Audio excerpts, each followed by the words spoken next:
प्रभात जी का सवाल है बजाज ऑटो के बारे में।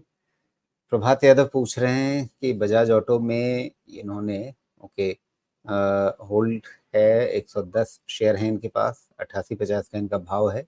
तो पूछ रहे हैं कि इस प्राइस पर क्या सेल करें, मतलब बेचने का मन हो रहा है इन्हें।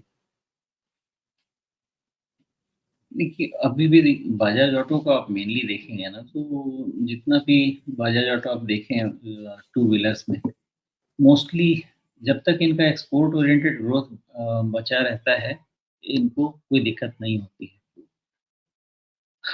वैसे सेल्स लेवल पे, प्रॉफिटेबिलिटी लेवल पे किसी भी तरह से बजाज ऑटो को अभी तक दिक्कत तो नहीं है रही, लेकिन प्रॉब्लम है कि वैल्यूएशन भी तो कोई चीज होती है, वो ऑलरेडी फैक्टर्ड दिख रहा है मुझे। तो आपने कहा कि 110 8850 पे देखिए खरीदा इन्होंने हुआ है। खरीदा है 88-50 पे और 9050 के ऊपर इनको बेचने का मन कर रहा है, तो मतलब साफ है कि इनका थोड़ा ट्रेडिंग वाला नजरिया है। तो ट्रेडिंग के हिसाब से इन्हें कहाँ पे मतलब ध्यान रखना चाहिए कि भाई ऐसा ना हो कि जो पैसा हाथ में दिख रहा है वो छूट जाए। हाँ, तो मुझे ऐसा लगता है कि अगर एकदम शॉर्ट टर्म ट्रेडिंग है तो 8700 के नीचे केयरफुल होना चाहिए मुझे लगता है। जी। और रादर ट्रेडिंग का टेनर कैसा है इस पे डिपेंड करेगा। अगर एक हफ्ते वाला ट्रेड है देन 8800 इटसेल्फ आपका प्रॉफिट बुकिंग क्रिएट कर देगा।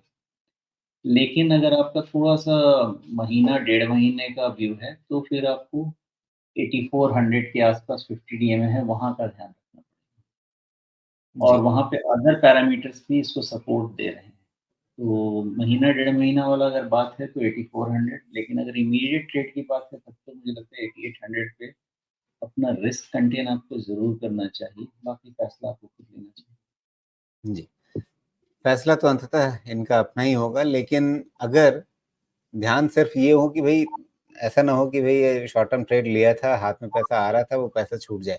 क्योंकि अभी इन्होंने ऊपर कहाँ देखा होगा, ऊपर इन्होंने लगभग 93-50 के आसपास के 9300-9350 के आसपास के लेवल तो देखे हैं। तो वैसे में अगर ये रणनीति चाहते हो कि भाई कुछ ना कुछ पैसा ये दे करके ही जाए, 88-50 पर इनका खरीदा हुआ है, तो उसके लिए फिर कौन सा मार्कर लगाना ठीक रहेगा? नहीं, 8800 के पहले मैं नहीं समझता कि कोई मार्कर होना चाहिए। जी। करना है तो प्रॉपर ट्रेड करना है या फिर नहीं करना है। तो सिर्फ अगर 8800 रह गया तो और पैसा मिलेगा, नहीं रह गया तो वैसे भी थोड़ा तो रिस्क लेना ही चाहिए। बिल्कुल।